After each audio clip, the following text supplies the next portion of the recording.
ಎಲ್ರಿಗೂ ನಮಸ್ತೆ. ಏನಪ್ಪ ಅಂತಂದರೆ ಈ ದಿನ ಸಮಯನ ಒಂದು ಟೈಮ್ ಟೇಬಲ್ನ ಯಾವ ಥರ ನಿಭಾಯಿಸ್ಬೇಕು ಅನ್ನೋದ್ರ ಬಗ್ಗೆ ಮಾತಾಡೋಣ. ಮತ್ತು ಯಾವ ಥರ ನಿಮ್ಮ ಟೈಮ್ ಟೇಬಲ್ನ ಸೆಟ್ ಮಾಡ್ಕೊಳ್ಬೇಕು ಅನ್ನೋದ್ರ ಬಗ್ಗೆ ಮಾತಾಡೋಣ. ಸಮಯಕ್ಕೆ ಮಹತ್ವ ಕೊಡ್ರಿ, ಅದು ನಿಮಗೆ ತುಂಬ ಒಳ್ಳೆ ರಿಸಲ್ಟ್ನ ತಂದುಕೊಡುತ್ತೆ. ಈ ವಿಡಿಯೋನ ಕೊನೆವರೆಗೂ ನೋಡಿರಿ, ಯಾವುದೇ ಥರ ಸ್ಕಿಪ್ ಮಾಡಿಬಿಡ್ರಿ. ಬೆಳಿಗ್ಗೆ ಸುಮಾರು 4:30 5:30 ಇಷ್ಟರೊಳಗೆ ನೀವು ಎದ್ದೇಳೋಕ್ಕೆ ಟ್ರೈ ಮಾಡಿರಿ. ಡೈಲಿ ಒಂದು ವಾರ ನಿಮಗೆ ಕಷ್ಟ ಆಗ್ಬೋದು, ಆಮೇಲೆ ಅದೇ ನಿಮಗೆ ಅಭ್ಯಾಸ ಆಗೋಗುತ್ತೆ. ಈ ಥರ ಟ್ರೈ ಮಾಡಿರಿ. ರಾತ್ರಿ ಮಲಗೋದು 10:30 11 ಗಂಟೆ ಈ ಹೊತ್ತಿಗೆ ಮಲಗಿಬಿಡ್ರಿ. ಬೆಳಿಗ್ಗೆ ಎದ್ದ ತಕ್ಷಣ ದೇವ್ರ ಹತ್ರ ಪ್ರಾರ್ಥನೆ ಮಾಡ್ಕೊಳ್ರಿ. ಆಮೇಲೆ ನಿಮ್ಮ ದಿನನಿತ್ಯ ಕರ್ಮಗಳನ್ನು ಬ್ರಷ್ ಮಾಡೋದು, ಪಾತ್ರೆ ಹೋಗೋದು, ಮುಖ ತೊಳ್ಕೊಳ್ಳೋದು, ಈ ಥರದ ಕೆಲಸ ಮಾಡಿಬಿಟ್ಟು ರನ್ನಿಂಗ್ ಹೋಗೋದಿದ್ದರೆ running, walking, body structure 1 hour daily ನಿಮ್ಮ ಫಿಸಿಕಲ್ ಹೆಲ್ತ್ ಮೇಲೆ ನೀವು ಸ್ವಲ್ಪ ಗಮನ ಕೊಡ್ರಿ. Health is most important. ಅದೇ ನಾವು ಏನೇ ಮಾಡ್ಬೇಕಂದ್ರೂ ಅದು ನಮ್ಮ ಆರೋಗ್ಯ ಚೆನ್ನಾಗಿದ್ರೆ ಮಾತ್ರ ನಾವು ಏನಾದರೂ ಮಾಡೋಕ್ಕೆ ಸಾಧ್ಯ. ನಮ್ಮ ಆರೋಗ್ಯನ ನಾವು ಚೆನ್ನಾಗಿಟ್ಕೊಳ್ಳೋಕ್ಕೆ ಪ್ರಯತ್ನ ಪಡೋಣ. ಅನಂತರ ಯಾರಾದರೂ ಕೆಲಸ ಮಾಡಿದ್ರೆ, ವರ್ಕ್ ಮಾಡ್ತಿರ್ತಾರೆ, ವರ್ಕ್ ಮಾಡೋರಿದ್ದರೆ ಸುಮಾರು ಅವರು ಒಂದು 8 ತಾಸು ವರ್ಕ್ ಮಾಡ್ತಿರ್ತಾರೆ. ಯಾವುದೇ ಕಂಪ್ನಿಗಳಲ್ಲಿ, ಯಾವುದೇ ಒಂದು ಫೀಲ್ಡಲ್ಲಿ ಕೆಲಸ ಮಾಡ್ತಿರ್ತಾರೆ. 8 ತಾಸು ಕೆಲಸ ಮಾಡ್ತಿರೋದು, ಅದಕ್ಕೋಸ್ಕರ ಮೀಸಲಿಡ್ರಿ ನಿಮ್ಮ ಟೈಮ್ನ. ಇಲ್ಲಾಂದರೆ ಕೆಲವು ಹುಡುಗರು ಕಾಂಪಿಟೇಟಿವ್ ಫೀಲ್ಡಿಗೆ ಓದ್ತಾ ಇರ್ತಾರೆ, ಸ್ಟಡಿ ಮಾಡ್ತಿರ್ತಾರೆ. ನೀವು ಸುಮಾರು 8ರಿಂದ 10 ತಾಸು ಡೈಲಿ ಓದೋಕ್ಕೆ ಶುರು ಮಾಡಿರಿ. ದಿನ ಒಂದು 6 ಅಥವಾ 7 ಸಬ್ಜೆಕ್ಟ್ನ ಕವರ್ ಮಾಡೋಕ್ಕೆ ಶುರು ಮಾಡಿರಿ. ಅದೇ ರೀತಿ ನೀವು ಧಾರವಾಡ, ವಿಜಯಪುರ, ಬೆಂಗಳೂರು ಈ ಥರದ ಸ್ಥಳಗಳಲ್ಲಿದ್ದು ಓದ್ಕೊಳ್ತಿರ್ತೀರ, ಇಲ್ಲ ಮನೆಯಲ್ಲೇ ಸೆಲ್ಫ್ ಸ್ಟಡಿ ಮಾಡ್ತಿರ್ತೀರ. ನಿಮಗೆ ಖರ್ಚಿಗೆ ದುಡ್ಡು ಬೇಕಾಗುತ್ತೆ. ನಿಮ್ಮ ತಂದೆ ತಾಯಿನ ಕೇಳ್ತೀರಿ, ಅವ್ರು ಕೊಡ್ತಾರೆ. ಭಾಳ ಪ್ರತಿ ಸರಿ ಕೊಡೋಕ್ಕಾಗಲ್ಲ.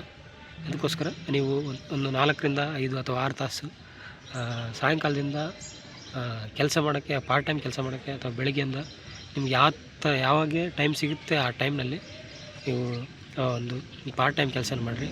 ಅದು ನಿಮ್ಮ ಬುಕ್ಸಿಗೆ, ಪ್ರತಿಯೊಂದಕ್ಕೂ ನಿಮಗೆ ಸ್ಟಡಿಗೆ ಯೂಸ್ ಆಗುತ್ತೆ. ಮತ್ತು ನಿಮ್ಮ ರೂಮ್ ರೆಂಟಿಗೆ, PGಗೆ, ಈ ಥರ ನಿಮ್ಮ ಊಟಕ್ಕೆ, ಪ್ರತಿಯೊಂದಕ್ಕೂ ಯೂಸ್ ಆಗುತ್ತೆ. ನಿಮ್ಮ ತಂದೆ ತಾಯಿ ಮೇಲೆ ಸ್ವಲ್ಪ ಅವ್ರ ಮೇಲೆ ಭಾರ ಹಾಕೋದು ಬಿಡ್ರಿ. ನಿಮ್ಮ ಪೇರೆಂಟ್ಸ್ನ ಕೇರ್ ಮಾಡಿರಿ, ನಿಮ್ಮ ಫ್ಯಾಮ್ಲಿನ ಕೇರ್ ಮಾಡಿರಿ. ಎಲ್ರಿಗೂ ರೆಸ್ಪೆಕ್ಟ್ಫುಲ್ ಆಗಿರಿ. ಟೈಮ್ ಟೇಬಲ್ನ ನಿಮ್ಮ ಅನುಕೂಲತೆಗೆ ತಕ್ಕಂತೆ ಸೆಟ್ ಮಾಡ್ಕೊಂಡು ಅದನ್ನು ಪ್ರತಿದಿನವೂ ಕಡ್ಡಾಯವಾಗಿ ಅದನ್ನು ನಡೆಸ್ತಾ ಹೋಗ್ರಿ. ಸತತ ಪ್ರಯತ್ನ ಇರಲಿ ಅಂತ. ಮೊಬೈಲ್ ಬಳಕೆನ ಡೈಲಿ 2ರಿಂದ 3 ತಾಸು ಅಷ್ಟಕ್ಕೆ ಮಾತ್ರ ನೀವು ಸೀಮಿತವಾಗಿಡ್ರಿ. ಅದಕ್ಕಿಂತ ಭಾಳ ಹೊತ್ತು ಆ ಮೊಬೈಲ್ನ ಯೂಸ್ ಮಾಡ್ಕೊಬೇಡ್ರಿ. ನಿಮ್ಮ ಸ್ನೇಹಿತರ ಜೊತೆ ನಿಮ್ಮ ಟೈಮ್ನ ಸ್ಪೆಂಡ್ ಮಾಡಿರಿ. ಡೈಲಿ 1 ಅವರ್ ಯಾವುದೇ ಹರಟೆ ಮಾತುಗಳು ಮಾತಾಡೋದೆ, ಥರ ಸ್ವಲ್ಪ ಖುಷಿಯಾಗಿರಿ. ಒಳ್ಳೆ ಮಾತುಗಳು ಮಾತಾಡ್ರಿ, ಸ್ವಲ್ಪ ಡಿಸ್ಕಷನ್ ಮಾಡಿರಿ ಯಾವುದಾದ್ರ ಬಗ್ಗೆ. ಕೆಲವೊಬ್ಬರು ಕೆಲಸ ಮಾಡ್ತಿರ್ತಾರೆ, ಅವರು ತಮ್ಮ ಸ್ಟಡಿನ ಡ್ರಾಪ್ ಮಾಡಿಬಿಟ್ಟು ಅಂಥವ್ರು ಭಾಳಷ್ಟು ಬುಕ್ಗಳು, ಸಾಧಕರ ಬುಕ್ಗಳು, ಕವಿಗಳು ಬರೆದಂಥ ಬುಕ್ಗಳನ್ನ ಅವುಗಳನ್ನ ಓದ್ರಿ. ಫೋನ್ನ ಜಾಸ್ತಿ ಯೂಸ್ ಮಾಡ್ಕೊಬೇಡ್ರಿ. ಅವ್ರನ್ನ ಓದೋದ್ರಿಂದ ನಿಮಗೆ ಇನ್ನೂ ಜ್ಞಾನ ಹೆಚ್ಚಾಗುತ್ತೆ. ನಿಮಗೆ ಪ್ರಪಂಚದ ಜ್ಞಾನ ಇನ್ನೂ ತಿಳ್ಕೊಳ್ಳೋಕ್ಕೆ ಸಹಾಯ ಆಗುತ್ತೆ. ಡೈಲಿ 10 ಪೇಜ್ ಓದೋಕ್ಕೆ ನಿಮ್ಮ ಟೈಮ್ನ ಮೀಸಲಿಡಿ. ಫಿಸಿಕಲಿ ಹೆಲ್ತ್ ಮತ್ತು ನಿಮ್ಮ ಮೆಂಟಲಿ ಹೆಲ್ತ್ ನಿಮ್ಮ ಕರಿಯರ್ನ ಬಿಲ್ಡ್ ಮಾಡೋಕ್ಕೆ ಸಹಾಯ ಮಾಡುತ್ತೆ. ಡೈಲಿ ಹೆಲ್ತಿ ಫುಡ್ನ ತಿನ್ನಿರಿ. ವೀಕ್ಲಿ 1 or 2 ಅಂದರೆ 1 ಅಥವಾ 2 ಮೂವಿನ ನೋಡಿರಿ, ಇಲ್ಲ ಪಾಡ್ಕಾಸ್ಟ್ಗಳು ನೋಡಿರಿ. ಆ ಡ್ರೆಸ್ ಕೋಡು ಒಳ್ಳೆ ಕ್ಲಾಸಿಯಾಗಿರಲಿ. ಚಪ್ರಿ ಥರ ನಿಮ್ಮ ಡ್ರೆಸ್ ಕೋಡು ಇರೋದು ಬೇಡ. ಯಾರಿಗಾದರೂ ಜಿಮ್ ಬಗ್ಗೆ ಇಂಟ್ರೆಸ್ಟ್ ಇದ್ದರೆ, ಜಿಮ್ ಮಾಡ್ಬೇಕು ಅನಿಸಿದ್ರೆ ಮಾಡಿರಿ. ಮತ್ತು ಮೀರಿ ಯಾವುದೇ ಒಂದು ಅಲ್ಲಿರ್ತಕ್ಕಂಥ ಡಂಬಲ್ಸ್ನ ಯಾವುದೇ ಆಗಿರಲಿ, ವಸ್ತುವಿನ ಭಾರನ ಹೊತ್ತು ಹೋರಕ್ಕೆ ಹೋಗ್ಬೇಡ್ರಿ. ನಿಮ್ಮ ಸಾಮರ್ಥ್ಯಕ್ಕೆ ತಕ್ಕಂತೆ ನೀವು ನಿಮ್ಮ ಫಿಸಿಕಲ್ ಒಂದು ಫಿಟ್ನೆಸ್ನ ಮಾಡಿ. ಜಿಮ್ಗೆ ಹೋಗೋದ್ರಿಂದ ಒಂದು ಮೈಂಡ್ಸೆಟ್ಟು ತುಂಬ ಒಂದೇ ಕಡೆ ಫೋಕಸ್ ಆಗಿರುತ್ತೆ. ನಿಮ್ಮ ಕರಿಯರ್ನ, ನಿಮ್ಮ ಮೈಂಡ್ಸೆಟ್ನ, ನಿಮ್ಮ ಬಾಡಿನ ಒಂದೇ ಹತ್ರ ಫೋಕಸ್ ಆಗಿರೋಕ್ಕೆ ಟ್ರೈ ಮಾಡಿರಿ. Daily build your career step by step.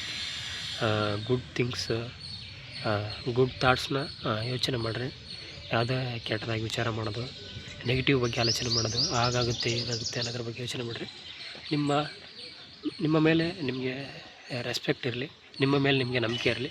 Self ಇಂಪ್ರೂವ್ಮೆಂಟ್ನ ಬೆಳೆಸ್ಕೊಳ್ಳೋಕ್ಕೆ try ಮಾಡಿರಿ. ಕೊನೆದಾಗ ಒಂದು ಮಾತಾಡೋಕ್ಕೆ ಇಷ್ಟಪಡ್ತೀನಿ. ಬದುಕು